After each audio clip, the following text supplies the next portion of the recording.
We will call the order to the meeting for Wednesday, 24th for the BZA. If you please stand for the Pledge of Allegiance.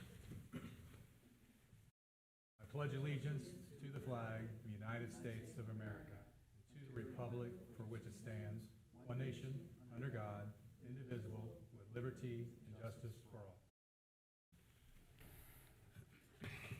Real quick explanation of what's going to happen tonight. We're going to have, we'll do a roll call. Once that happens, we'll swear in anyone that plans on speaking this evening. After that, we'll hear the case from the staff, and then the applicant will have an opportunity to speak to the case. And then at that point, anyone that's in for or against this application will have the opportunity to speak as well. It looks like all my audience is like right here, so I'll just look that direction. And after that, we'll close the public portion. Then after the public portion is closed, then there may be a question asked to yourself or anyone that spoke, for or against, asking particular questions. And at that point, we'll go ahead and make a decision, a vote, and whether you're approved or denied, you'll see the staff on how to proceed. And then that's it for that portion of it. And then we'll have some unfinished business and some meeting minutes to approve, and then we'll be dismissed for the night. You don't have to stay for the entire meeting, so once your case is heard, if you don't want to stay, you're more than welcome to leave. Sometimes it's fun to stay, but we have to, you might as well, right? No, sometimes it's not fun to stay. Roll call, please. Ms. Owens. Present. Mr. Berto. Here. Mr. Shupp. Absent. Mr. Sidow. Absent. Mr. Roberto. Present. And so we have two absents. We will seat our two alternates. It'd be Ms. Smith and Charles Thiemann.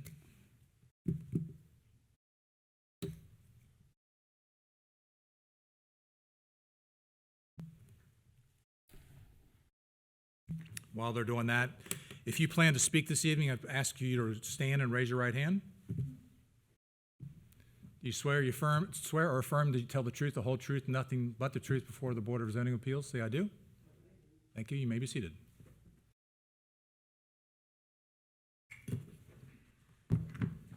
Give you a second to settle in. And we are going to be hearing two cases this evening. The first case would be BZA 25-29. It's a variance to permit a reduced setback for an accessory structure located at a property at 7918 Thompson Road. Does the staff have a presentation? Yes, sir, we do. Thank you. So this is BZA 25-29. The address 7918 Thompson Road, requesting a variance for an accessory structure. The zoning district is rural estate residential. Applicant is Jeffrey Obermeyer. Property owner is Jennifer and Jeffrey Obermeyer. So we were contacted by the Obermeyers kind of late in the application process, and once we worked through the logistics of being able to get him on this agenda, he was already scheduled to be out of town and had a conflict and unable to attend, so I just wanted to let you know that's why they are unable to be here tonight. Okay. So. All right, case details. Property is a 5-acre panhandle lot, several unique physical constraints. Applicant recently constructed a home on the property and planned to add a pole barn along the driveway as the next step. Topography, septic system placement, other existing site features limit potential locations for an accessory structure. Proposed location off the driveway in front of the house is identified as the only feasible option. Behind the proposed pole barn is the septic spray field and emergency discharge field. Moving closer to the house, according to the applicant, is the large drop-off area that contains the septic tanks, followed by a steep grade leading to a 3/4 acre lake. Directly behind the house are two 4,000-gallon cistern tanks and associated collection pipes. Left is the garage designated dog area containing a 1,000-gallon propane tank and additional cistern collection. Pole barn is intended strictly for storage of the tractor and equipment necessary for maintaining the property. Applicant has experienced delays in moving forward with the project, emphasizes that the identified location is the only practical site for construction, and was trying to get through this variance process so he could get the construction done and then get his driveway poured with asphalt before the winter. So that's why we're able to squeeze him in. So here's the overhead map showing where his location is. That's his panhandle lot off of Thompson Road. It's approximately, I think I measured about 850 feet along the panhandle up to the major portion of his property. So the panhandle there at the bottom, and so this is the location that he proposed for the pole barn, 30 by 30 by 12 feet high.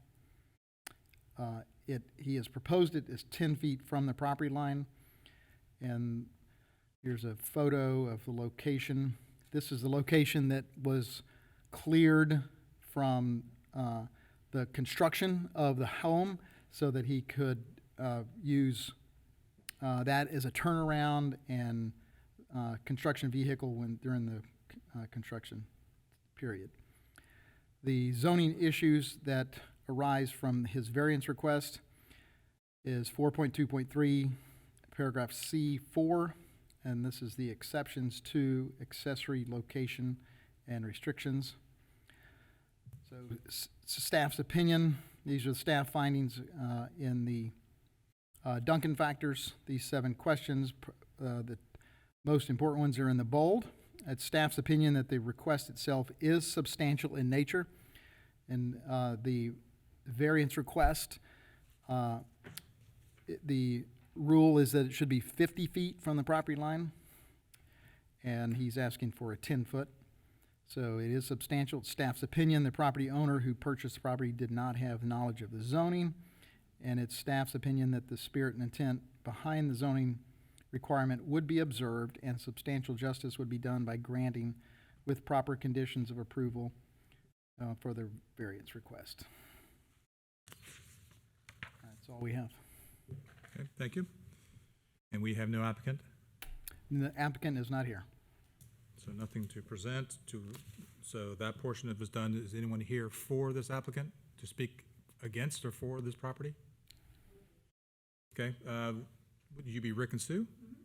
Okay, if you want to come forward, give your name and address for the record, please, and give us your story of whether or not you would approve or deny this. Hello. Hi. Yeah. Put my glasses on. I brought you. Most of what you just had up there is true. Some stretches here and there. I'm Rick Ferris. This is my wife Susie. We live at 7914 Thompson, which is the property right in front of Mr. Obermeyer's. We've been there for the past 33 years. My back line, which is where he wants to put his pole barn, is 362 feet long, and it's adjacent to his front line. And so that's, I don't really care to have buildings 50 or 10 feet from that line. The 50-foot current setback is what he used to put his septic in. He knew it was there when he bought the property. He had some kind of indication that he didn't know about the setbacks. He knew it because he had to put his septic back 50 feet. And so he definitely knew that part. I'm getting over a little cold. And also, he has plenty of other options, maybe not plenty, but he does have other options in other areas of his 5-acre lot. And I took pictures of, which I was sharing with this gentleman. If you'd like to see them, I can leave them here, of where he wants to put his pole barn, which is a good spot for his driveway. It's right off his driveway. And it was a turnaround for his construction. And he wants to put the pole barn there, which is right in front of his house, which I don't know why anybody would want a pole barn right in front of their house, but that's his. But this is the other end. This is my property line here, the back line. This is where I was standing near the end of the other corner. Took that view, and there's others in here. which are up around on that backside where I was of the property. And there is room up there for a pole barn. It might not be the most practical place, as he said, but there is other places. It's further from the drive, but there is room up there. Yeah, there's for- other options. Are you wishing to submit those as evidence? Yeah, we can. Yes. I'll have to accept them, so. Okay. You tell me, you're going to submit everything? Yes. Okay. All right, so let the record show that I have 1, 2, 3, 4, 5 photos of property lines with an overhead shot from the Hamilton County Auditor site, 2 of those. So we're submitting into evidence 7 pieces of documents showing the property. If you want to continue on, I'm going to pass this around the board and let them look at it while you speak, if you don't mind. Excuse me, that's about all I had. My wife Susie wants to make sure she, Well, my whole thing is that the variants are there to protect people's properties and their values. And if he goes from 50 to 10, that's a drastic, as you well know, a drastic change. And we feel that he had enough knowledge that if he was going to build a pole barn, he could find another place, or rather than infringe on our property. There's also a liability issue as far as I'm concerned. If one of our trees would fall and hit his barn, we're liable. If he changes the water in any way and the water gets in there, we're liable. And I don't particularly want to look at a pole barn. That's a personal thing, but I don't personally want to look at that. And I was under the impression if there's a variance that would affect our whole line, you're saying no. You're saying this would just be for that one area, For this parcel. the parcel. So it'd be the whole property line it would affect. Is the whole property the one parcel? Yep. It affects the one parcel. I mean, when we go ahead and, it's going to establish this piece of land that's being referenced, this flagged land, but are you telling me that this is entire, all the way from his property through your property is one parcel? No, Okay. our line, our back line is his front line. they have a 5-acre lot, we have a 5-acre lot. Correct. So it's only going to affect the land in which he owns, not your land. Right, but it's going to affect our land because if he gets a variance from 50 foot from our property line to 10 foot along that whole back line, he could do anything he wants. No, this is just for one building. If he wants another building, he has to come back for another variance. Correct. Because it's specific to this building. Building. About, as far as whether it's 10, 15, 20, 30 feet, it's specific to just this project. Any further change, you're talking about a conditional use versus a variance. So in this particular case, a variance is specific to this one item. A conditional use would affect the land and forever and perpetuity would then be however that conditional use is. Okay. It's still brings it very close to our property line. I'm not disagreeing with you, and keep presenting your case, ma'am. Well, that's all I've got to say then. I just think there's other practical sites. I think that the variance is made for 50 foot. I think it has to stay that way to protect everybody's properties. Okay, thank you. From 50 to 10 That's is a drastic. big move. That's a big drastic move. You know, if he can put a smaller pole barn in and make it 20 or 25, 30 by 30 is a pretty big structure for right there. So, all Well, thank you very much. Thank you. Thank you. Appreciate you coming in tonight. right, thank you. Anyone else speaking for or against this property, this appeal?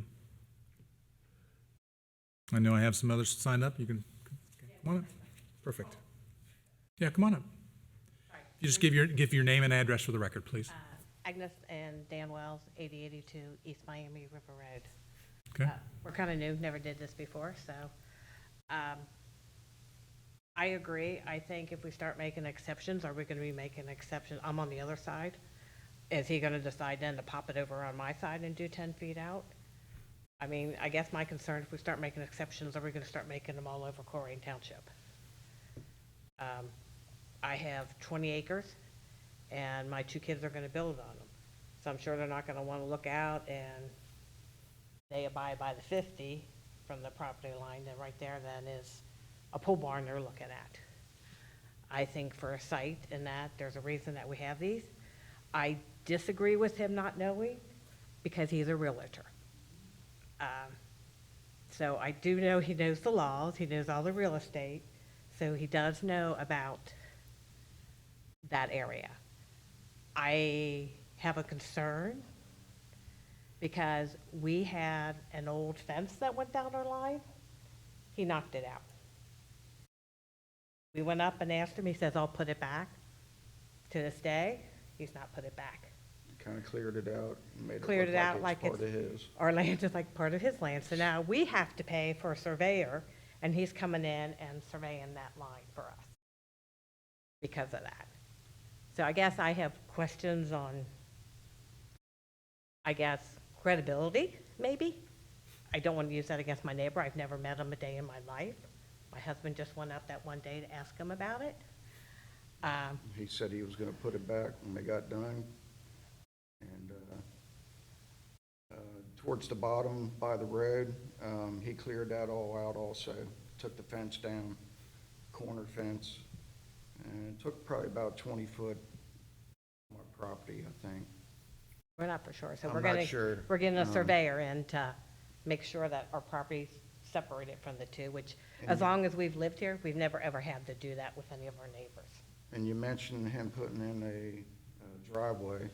We're concerned about that also, with him taking the fence down, making his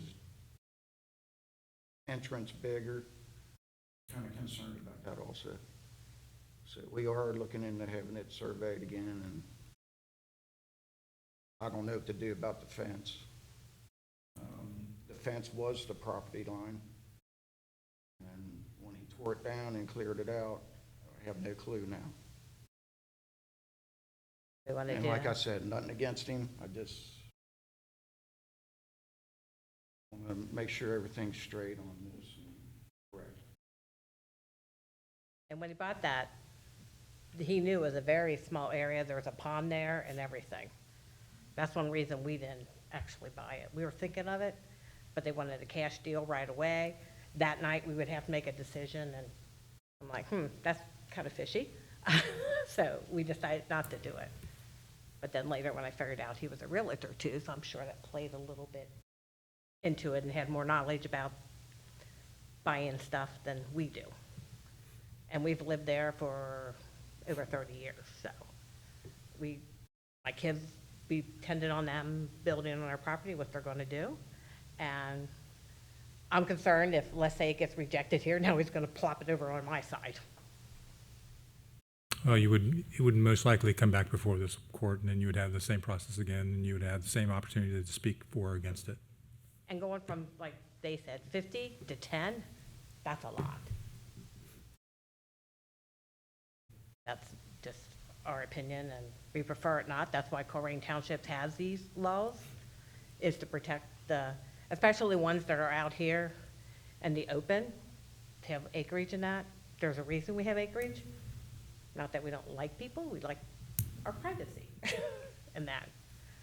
So I'm kind of, would say I'm against it. Okay, thank you. Appreciate your feedback. Maybe you could go smaller, not so big, Right. and that. And that will all part of what we'll take in consideration here when we make our recommendation. Okay. Ms. Wells, if I might just get a clarification, can you tell us where your property abuts his? The bottom line. Across the bottom, Bottom line, and we go all the way down to Thompson. all the way to Thompson? Okay, Goes on East Miami, it kind of makes like a little, shape. okay, And then bottom line, that's where he took the fence down, all the way down the driveway.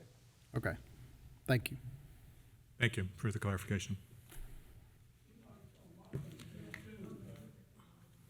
Okay, anyone else speaking for or against this appeal? I see none. Can I have a motion to close the public portion, please? Well, before we do that, are we allowed to, usually we ask questions to the applicant. Are we allowed to ask questions to the residents, adjacent property owners?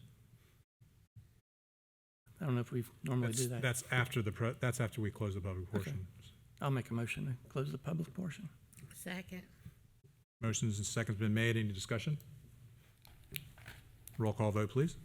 Ms. Owens? Yes. Mr. Bartol? Yes. Ms. Smith? Yes. Mr. Thiemann? Mr. Roberto? Yes. Okay.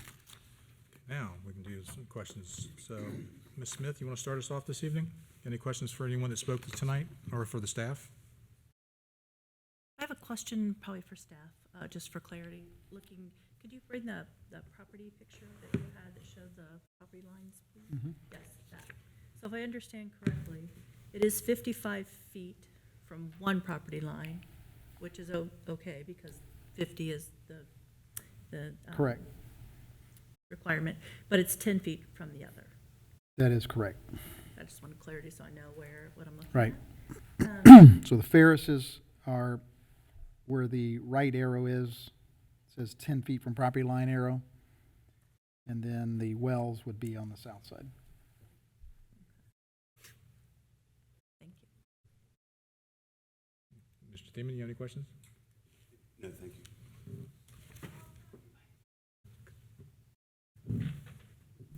No, thank you. No. Ms. Owens? Not a question, I don't think, but more of a statement for clarification. So the applicant knows that this case is being presented. They had a choice to either have it presented tonight or wait until they were present and able to make a presentation? Well, I would presume that, yes, he knew he could come in September or October. But his preference was September because if it got approved, then there's a 30-day wait. At that point, then he would start construction on the pole barn, and as soon as that's done, and before the asphalt plants close, then he would want to have his drive done. So he opted for the earlier BZA meeting Yeah. for that reason. Okay, and I'm just asking, it just feels kind of hard to make a decision without the full case being present. Of course, you know, hearing both sides would have been nice. So I just want to make sure for the record, if I'm confused, then others out there might be confused as to why it seems like the applicant hasn't had a chance to state his or her case. So Right. I just wanted to make sure I stated that for the record, but I understand. Thank He you. had a scheduling conflict that was already on his calendar, and we said, well, we can present it without you being there, and he opted for that. Okay, thank you. Because of the date. Got it.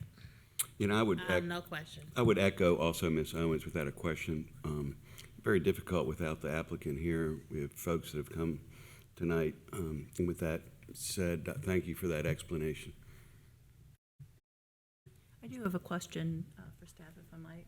Yes, you may. Sorry to interrupt. Just so that I understand. If we do make a decision tonight, either way, if it goes no, is the applicant allowed to ever You can appeal it. get it appeal? Yes. He would appeal to Hamilton County Court of Appeals. Common Pleas Court.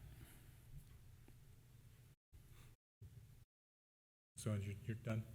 Mr. Bartle, you have any questions for anyone that's presented or the staff? Yeah, so maybe I missed it. Did they say what the size of the pole barn is? 30 by 30 by 12, yes, So it's a square, not a rectangle? correct. Okay. And in their letter to the township, their number 2 says behind the pole barn location is the septic spray, et cetera, et cetera. Which direction is that on the slide that you have up presently? The house is on your bottom left, and I'm assuming that those, back behind it to your left is is the cistern tanks. To the left of the red rectangle? No, I was thinking it was to the left of his house. Well, I'm trying to figure out why he can't move the red rectangle to the left. Maybe not the whole 50 feet, but another 20 feet or whatever. So that's why we need him here. Yeah. Likewise, the statement says, "We've been waiting to build this pole barn since May with many setbacks to get things approved." Well, that's on him. I don't know what those problems were. But I did have a question. Well, go ahead. I will say that we had an extended debate with his contractor as to whether he was agricultural exempt or not.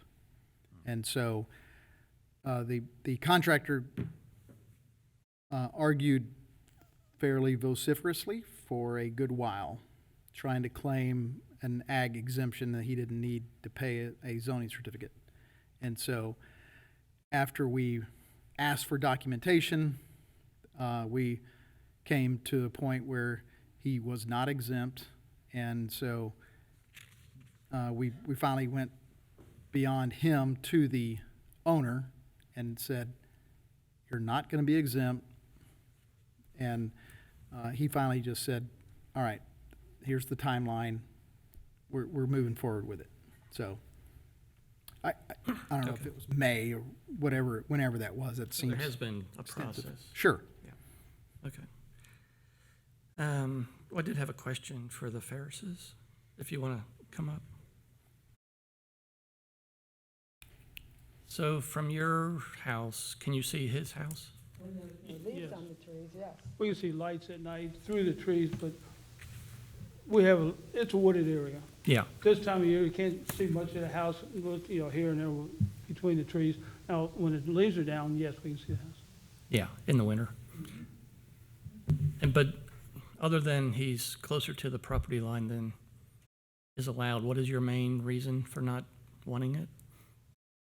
Well, just because we don't want to change the variance to the property line, just feel like 10 feet from that line is too close. For that one building. It's 50 foot for a reason. And the liability is on us. So if the building were 50 feet away, you would still see it in the wintertime? So it's not a visual thing? Well, Well, no, it is a visual thing. Yeah, it's, pole Was barns that- are ugly. That pole barn right there, just about, well, it would block part of the view of his house.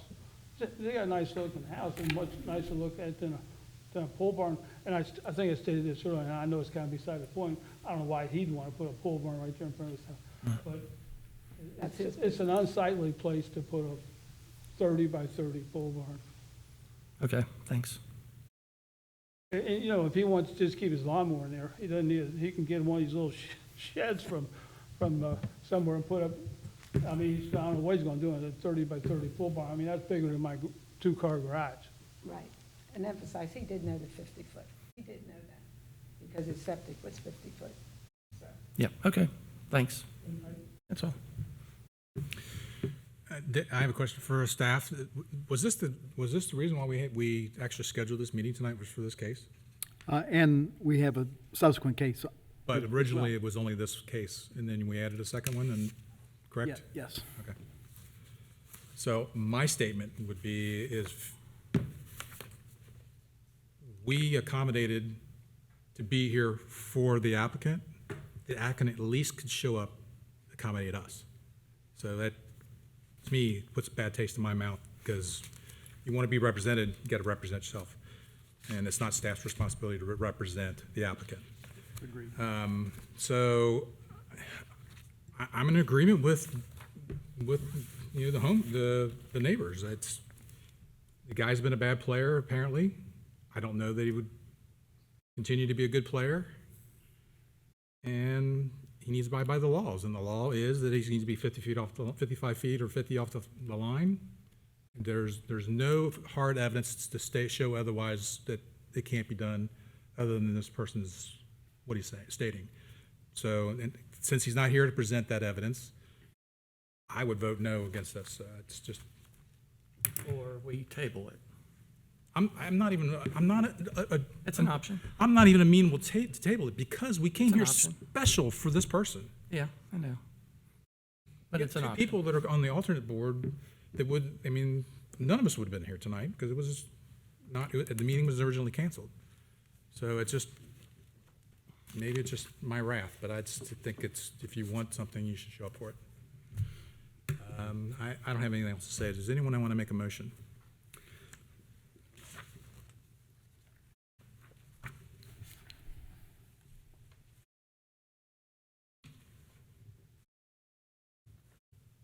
I'll go ahead and make the motion to deny. Basically, I don't think I can make a fair decision without having questions answered by the applicant who's not here to represent. And I'll go ahead and second that, and I'll also put on the record, without the applicant here, it's very difficult to believe that 5 acres, you could not put that somewhere else.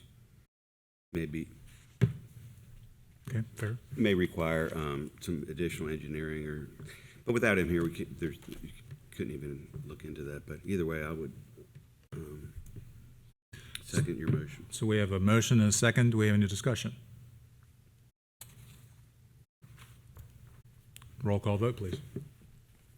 Ms. Owens, Yes. Mr. Bartolt, Yes. Mr. Thiemann, Yes. Ms. Smith, Yes. and Mr. Roberto. Yes. So the applicant's case has been denied, just for your knowledge. He will have the opportunity within 30 days to make an appeal to the municipal courts of Hamilton County, and then the process will be done at that point. Thank you for coming this evening.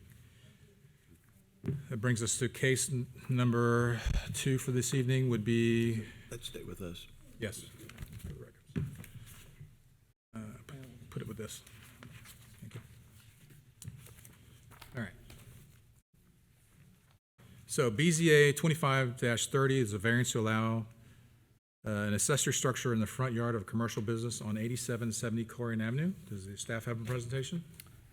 Yes, sir, we do. Thank you.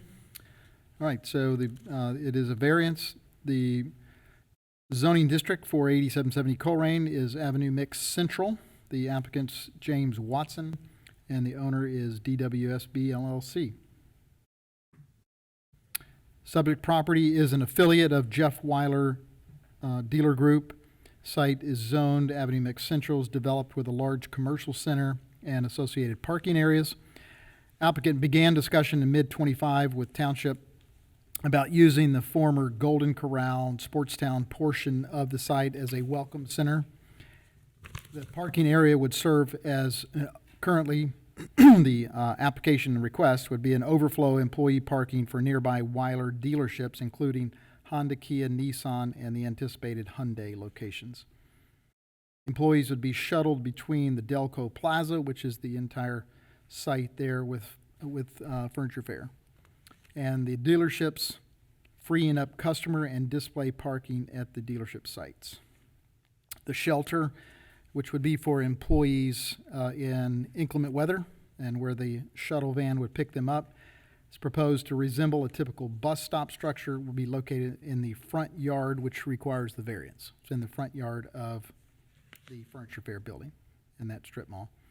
The mitigating factor is that the structure will be positioned at the base of a hill and partially screened from Colerain Avenue. Bus stop style shelters are not uncommon in front yard areas.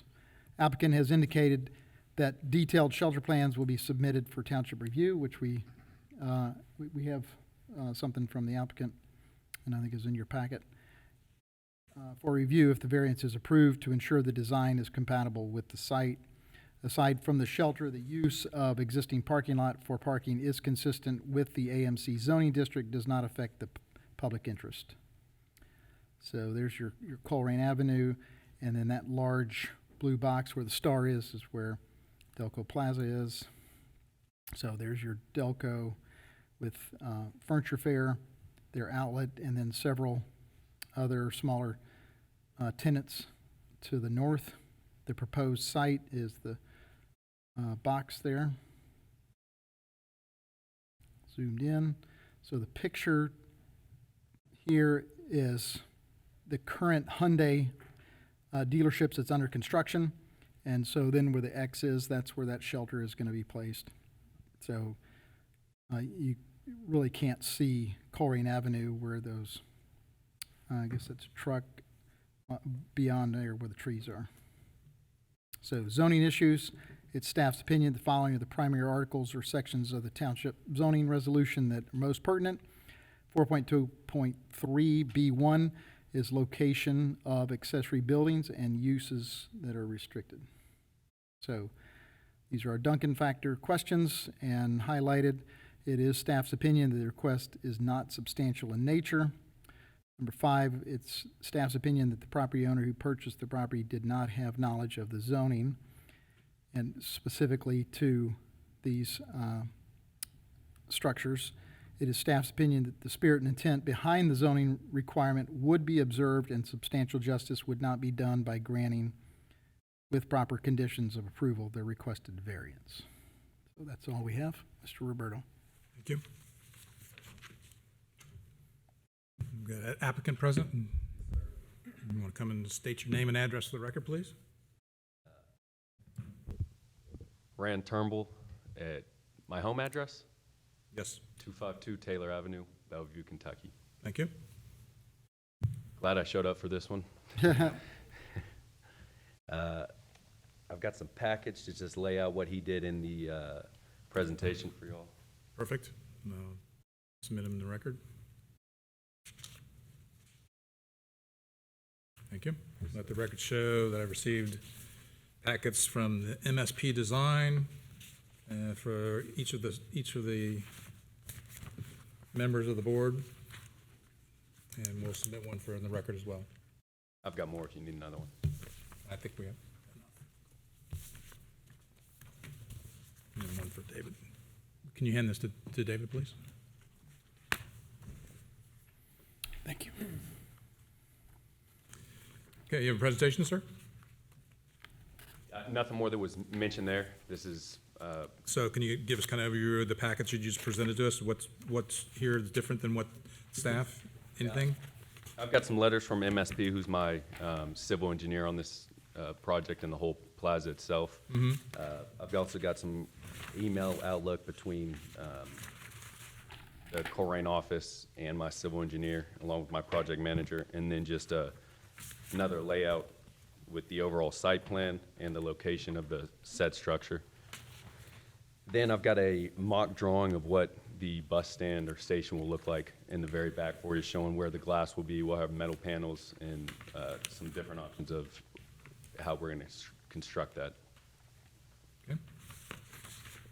Okay. Very good. Is your presentation done? That's it. Okay. So I still have to ask the question, is anyone here in the audience that's for or against this appeal?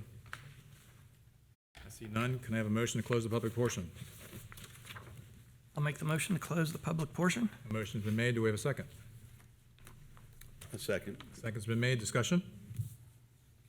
I see none. Roll call vote, please. Ms. Owens? Yes. Mr. Bartol? Yes. Ms. Smith? Yes. Mr. Thiemann? Yes. And Mr. Roberto. Yes. All right. Ms. Owens, you have a question for the applicant?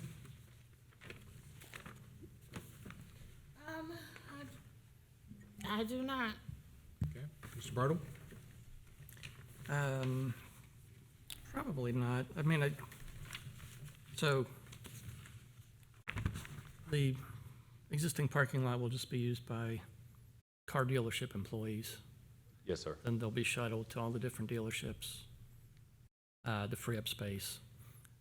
Now, in the presentation, you mentioned, or I think in the packet, there was a welcome center, but that's nothing I think that was the original conversations that we had with to use that with building. the owner. Right, and so this is the new plan. Okay, yeah. No, I think I'm good, thanks. Okay. Ms. Smith? No questions. Mr. Thiemann? I'm just curious, can that even be seen from, excuse me, from Colerain Avenue? Once it's up, you'll see, with no cars in any of the parking lots, you might be able to glance at it. The current condition right now, no, sir, you cannot see it. There might be a sliver where you can if you're on the sidewalk and you're tall enough to see back there, but passing in a car makes it very tough to see anything in that back parking lot. Okay, very good, thank you. And forgive me, because I looked at your packet briefly. Is this totally enclosed, or is this open to, open to the elements? Can anybody just walk into the space? No, it's going to be enclosed for the most part. There will be, I've got glass on all three sides, and then a metal paneling on the back. As So it far will as be, the- so it'll be secure? As far as the locking mechanism, I'm unsure right now. But if that's a, Here's where I'm going. You know, you got a building here that's providing shelter, and you provide shelter for anybody that could potentially go in there. So, you know, me as a homeowner or a landowner, I want to make sure that my property is kept the way I built it. yep, I can't speak on that. I do not know the official or approved design of this. Is the design intent of that structure itself. When that comes, that'll be something that we can look into. Can we specify that this be a secure building? That would be, that was one of the options, that conditions could be placed. If it was me, I feel better about having, rather than having an area that somebody could just go lounge in and live in, I'd rather it be secure so that the general public doesn't have access to it. It would just be Jeff Wilder employees or whoever they intend to use that space. So that would be a condition I would like to impose if someone would make a recommendation to approve or deny with that condition. And that's all, I'm done. Any other person want to speak? Can I Certainly. comment on that? Certainly. It will be heavily surveyed. We've got live cameras in all these dealerships and on their property. So if anyone does come in, there's a system, live security system, that notices a 24-hour operator that is on call to make calls to necessary police or anyone else for the safety of the dealership and the cars themselves. Great, appreciate you providing that clarity. All right, so with that being said, you can make the motion how you want. They feel it's going to be secure, and by having surveillance, it may not be necessary to have a locked door. You want to make a motion? I'll make a motion to approve the variance. Okay, no conditions? No conditions. Okay, I'll second. second. Discussion? Roll call vote? Ms. Owens? Yes. Mr. Bartol? Yes. Mr. Thiemann? Yes. Ms. Smith? Yes. And Mr. Roberto? Yes. Your variance has been approved. Thank you. All right, I gotta get to my notes here. Our next would be unfinished business. We have none. We have approval of minutes. Did you get an opportunity to review the minutes? If so, do we have someone make a motion to approve? I make a motion to approve. Okay, motion the is made. minutes. Do we have a second? I'll second. Second's been made. Any discussion? Roll call vote? Ms. Owens? Yes. Mr. Bartol? Yes. Mr. Thiemann? Yes. Ms. Smith?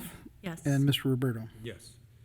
Our next meeting is scheduled for October 22nd. Do we have cases for that evening? I am unaware at this point, but I believe we do. Okay.